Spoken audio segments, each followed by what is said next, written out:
Hello everybody, welcome to the Rising Stars event, run as part of the Writers and Readers Festival 2017. This event will showcase a few of the participants who have been involved in the Profile of 20 Young Poets radio series and podcast. As part of this series, they recorded their own original work and were interviewed about what poetry means to them, their creative processes, and what drives them to keep writing. These 5 young poets that you'll hear from today have shared their work and inspirations with Dunedin and the world, and now they're going to share them with you today. Before we start, I'd like to thank a few people. Firstly, the organisers of the Writers and Readers Festival, who were kind enough to include this event in their amazing lineup of events. It's very encouraging to feel that the city is embracing and supporting young artists in Dunedin, giving them opportunities to show the public how amazing they are. I'd like to thank Nikki Page, the director of Dunedin UNESCO City of Literature. The Profile of 20 Young Poets series and this event couldn't have happened without her help, input and enthusiasm. Her genuine excitement to hear from these poets has been a massive encouragement. Thank you to the Athenaeum Library for hosting us in their beautiful surroundings. I couldn't think of a more fitting place to have this event. Thank you to Kay and Sue from Dunedin Public Library for their help promoting the podcast series. A huge thank you to all the participants of the series. It takes a lot of bravery to share your creations with other people. And last, and definitely not least, I'd like to thank you all for being here today, to coming and supporting these young artists. So first up, we have Beth Lynch from Logan Park High School.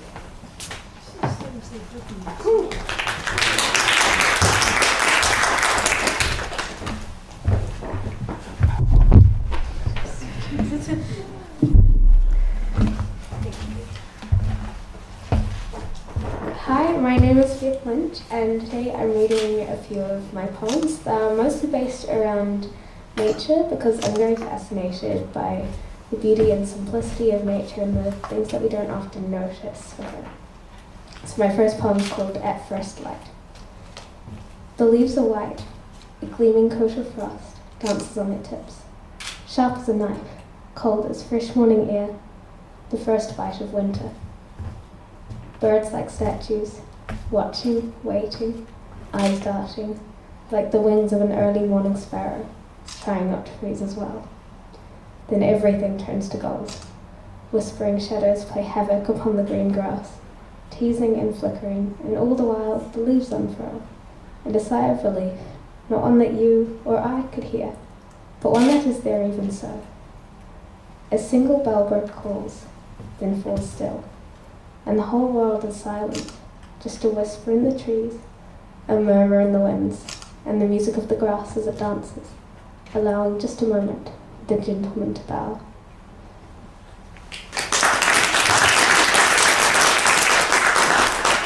My second poem is called Thoughts of a Boy.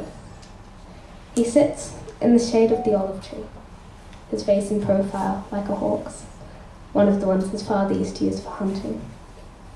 His eyes are shadowed, gleaming in the dark like fireflies, and his lips are bruised cherries, his words thrown away like unwanted children's toys, until boredom forces you to pick them up and play.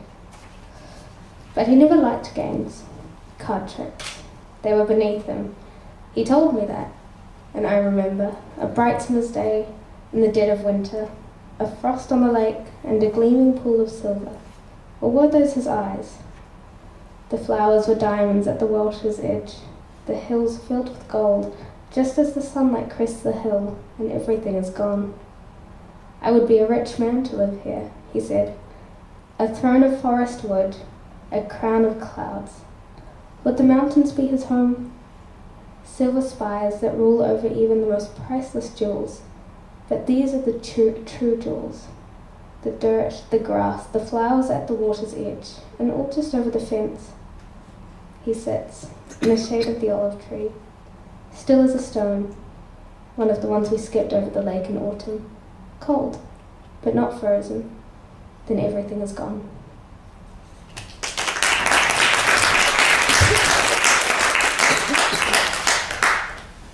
My third poem is called 8:15. It's 8:15. Quick, check your school bag. Have you got your lunchbox? A kiss from Mum, then you have to go. Wait, you forgot something. You always do. No, never mind, you've got it. Your feet freeze in their clumpy old school shoes. 1, 2, 1, 2. Stimp, stamp, stump. There's ice on the pavement. Better avoid that. You don't want to fall. But maybe you will anyway, and then what will you do? You might miss the bus. Better walk faster then. The fields are dusty pink as the streetlights glow. The sky is just starting to lighten. It's too early, really. Huff and puff up the hill, like a nursery rhyme. But you can't even remember those anymore. There's just too much stuff. You have things to do and places to go. There's just no time. And I think you'd better check your watch because it's 8:45 now.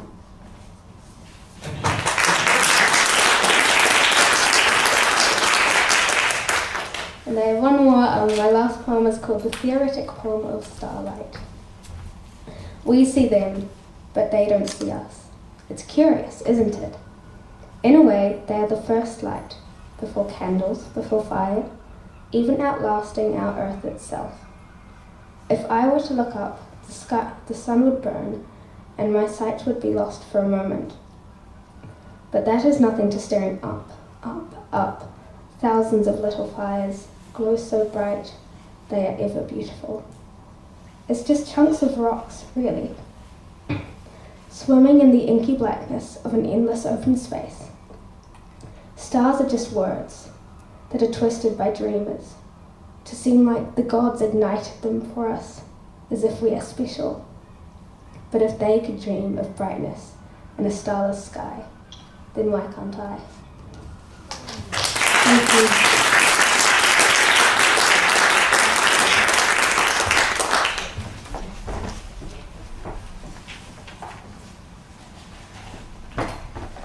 Thank you so much. Another round of applause. We have Rosa Clarendon. Hello, I'm Rosa. I go to Catholic College, by the way.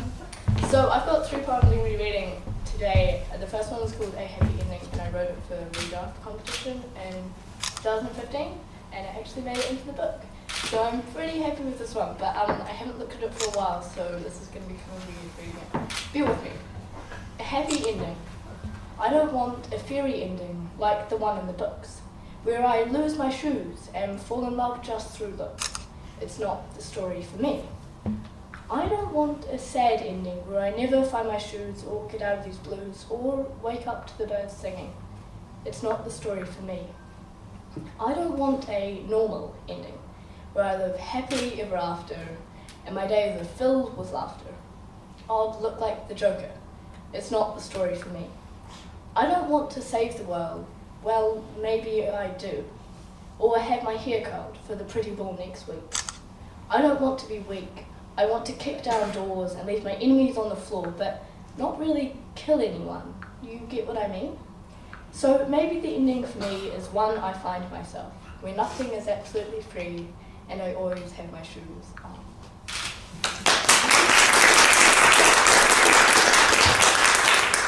This next poem is called Many Moons Ago, and I wrote it for Chinese Gardens poetry competition last year.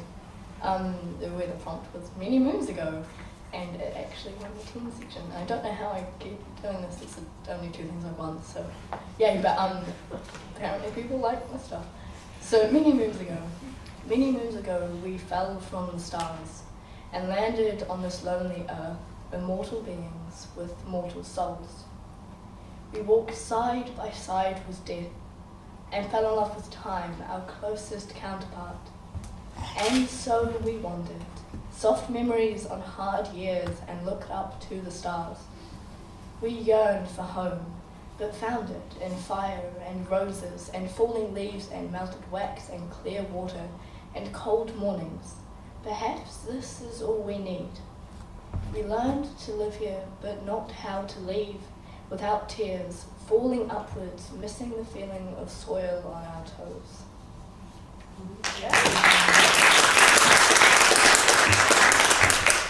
And this last one isn't titled, I'll explain about it at the end.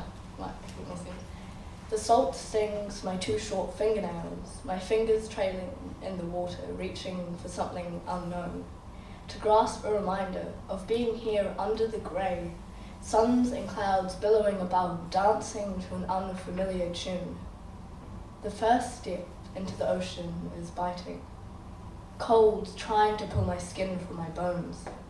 I keep walking, trying to breathe in the pain, make it a part of me. That way I can stay here for all days. My clothes are no longer protection, but a hindrance. I unroll my jeans and let them fall around my ankles. The waves don't stop and I let them push me. I'm nearly up to my shoulders now, but I want to keep walking. I feel the most alive I've ever felt. I think there are birds calling, but look at the eternity, the challenge of something so ancient, swallowing me up and making me fight, slip, cry, scream, thrash, fall, gasp. It's entrancing, an offer not to be denied. A voice is calling me to shore. Walking out of waves onto gentle sand feels too easy. Fighting every step, feeling worthy, deserving how far you've come isn't forgotten quickly. Hot water and purple blotches on my skin. A thought introduces itself to me. I meet a siren that lured me closer. Its name was Death, and it washed around my ankles.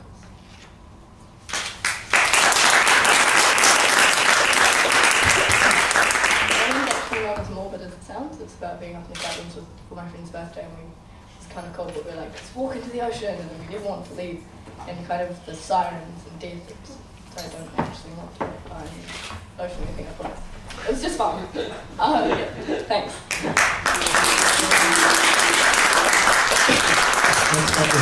Thomas.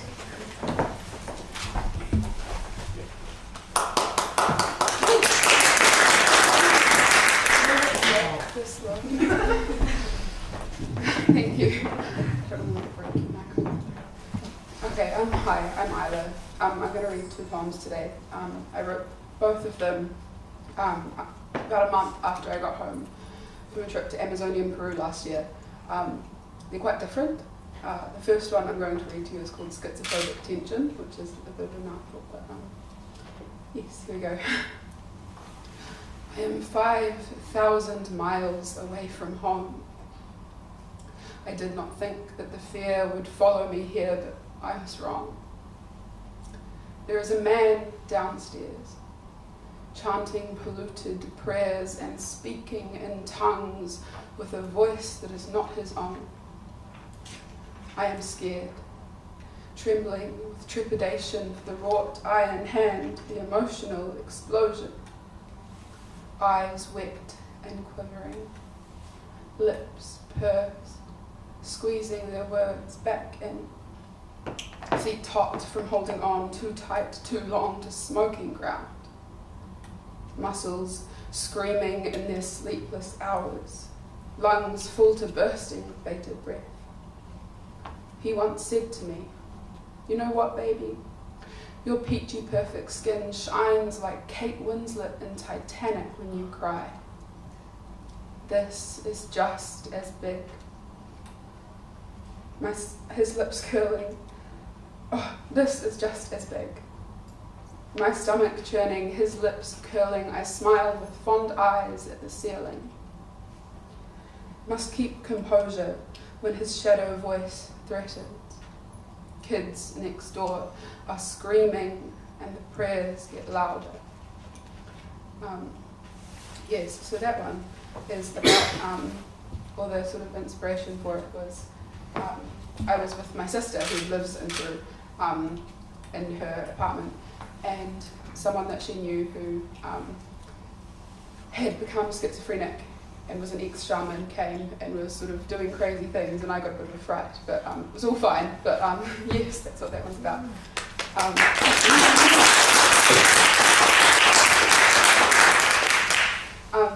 This next poem is called Weak and Waning.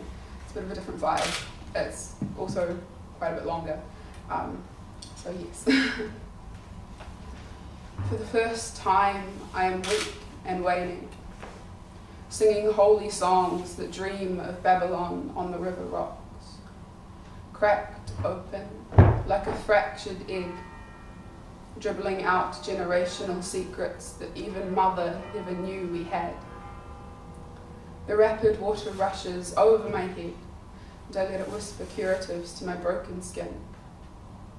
On the flight home, to false strength, I watch the roads. Their lines too sharp to have been carved by water's languid tongue, and too harsh to show sympathy to shadows. They are the ugly seams in Papa Tuanuku's favourite quilt. The next week, I see our trees, the blood that they are, rich and forgiving. At work, Hina scoops chips beside me and says kia ora like it is the greatest gift she has to give, as if it lines her lips with spring morning dew in spite of the sutures binding them shut. Even I can taste the sweetness of her syllables with my infected mouth. After our shift, she sneaks pies from the warmer. They'd get thrown out otherwise, she says, then winks at me. Don't tell the big guy, will you, love? I wonder whether she means God or our duty manager.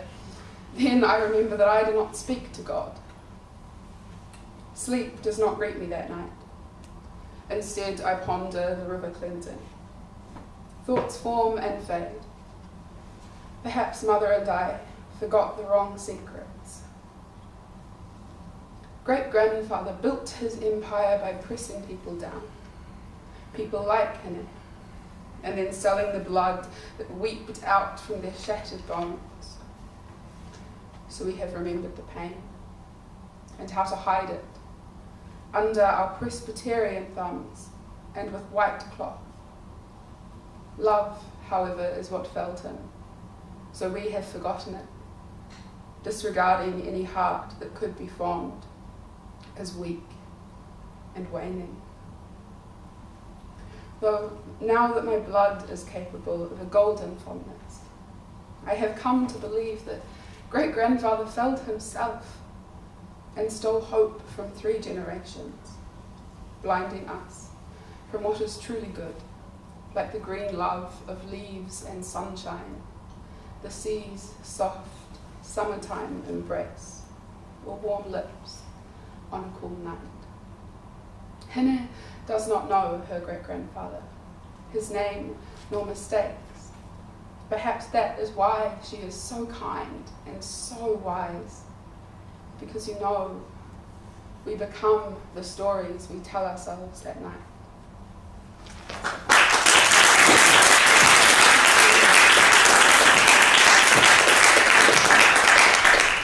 Thank you so much.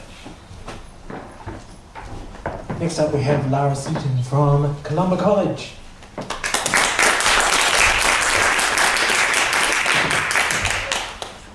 Hello, my name is Lara, and I'm going to be reading one poem today called Is This Shack My Home?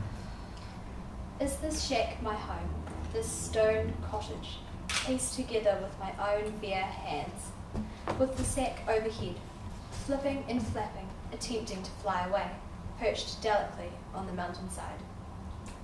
Is this shack my home, this icy shelter, surrounded by a raging blizzard, with the wind howling, squealing like a banshee trying to get in, leaving my hands numb and teeth chattering? Is this shack my home, this prison centre? I can feel the discrimination, with the white Gale guards striving to strip me of my heritage, creating disharmony and chaos. Is this shack my home, this impoverished hut, filled only with the simple necessities? With such little food, my stomach grumbles for hours. Oh, what has become of my savings? Is this shack my home, this remote cabin, across many seas, with no connection? Guangzhou feels lost forever. Will I ever see the smiling faces again? Is this shack my home, this cosy establishment? I am met with breathtaking views. With my glistening pile, it twinkles in the firelight in the riverbed. This is my home now.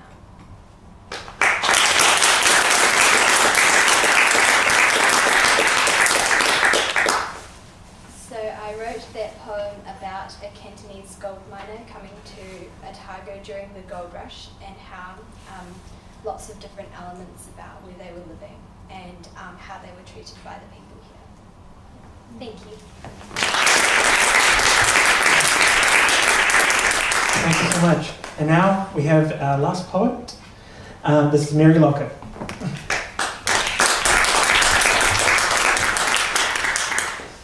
Hi, I'm Mary. I'm just going to read one piece today because it's longish. This one is called Underneath It All. Masks. Cold, hard, impenetrable. Hard to create and all but impossible to strip away. Take, for example, that girl in the corner. Notice her calm aura and the peacefulness on her face. If you ground that porcelain to dust under your heel, no doubt you'd find a mind in turmoil, turning and churning with what she has learned from the day's hard toil. Boiling over with people, poetry, politics and plans that have been foiled. But wearing a mask makes it easy, you see, for her to pretend that the burden she carries is not the world in its entirety, and so she feels in control. If she showed what she was thinking, feeling, seeing in her mind's eye, it would be simply too much to bear, and the world would turn away from this bright mind in a dark place. An old man on a bench, who finds too much joy in the world for someone his age, has wrinkles that are fake, unshakable faith and white hair at odds with the way he has been made. His mask is not of his own making. It is a gift accepted unwillingly, given to him out of necessity, that has built up so gradually that one day he looked in the mirror and only recognised his eyes. However, he is old only in years, and body, not mind. Behind the mask of elderly wisdom is the kind of youth that is hard to find, evergreen and irreplaceable. It pays no heed to what other people can see, to the way things ought to be, and persists in spite of itself. And the boy in your class, let us not forget him. The one you think is an imbecile, a dunce, a cretin. Nothing good for you to say, except that his attitude is never aimed at you. He wears a mask too. A guise of indifference to those around him, a mask that hides a broken heart. It gets stronger every time he sees a certain pair of eyes, and although it makes a fist in his chest squeeze tighter, he is glad, for it holds the pieces together and keeps them from falling apart. The callous character he plays is merely hiding the ache, saving it for a rainy day. That way, no one will notice when he lets go and the salt flows, not so very different from the drops on the window. Time moves on. The girl in the corner. Notice her calm aura and the peacefulness on her face. She has pretended for so long that her thoughts are pedestrian, nothing out of the ordinary, that she fits in. And the truth is that they are. She does. She has forgotten how to think outside the box, how to find joy in her own company. She always wonders whether she is truly happy, whether she was not less lonely when she was able to revel in the abstract and extraordinary. But it is too late. The old man on the bench, he has forgotten how to find joy in the world. He has forgotten most things now, including what it was like to be young, what it was like to be a tall, upright pine with a clear view and an open mind. The mask that he was given was preparing him for what was to come, because, you see, the rest of him has caught up, and now he is every bit as old as he seems to be. The boy in your class. Being obnoxious has become a habit, although you must admit that he's mellower now. His indifference is no longer feigned. He genuinely doesn't care about the eyes that once caused him so much pain. That is because his heart has healed, has been squeezed back together like clay, and, like clay, time has hardened it so that it will not be so easily broken again.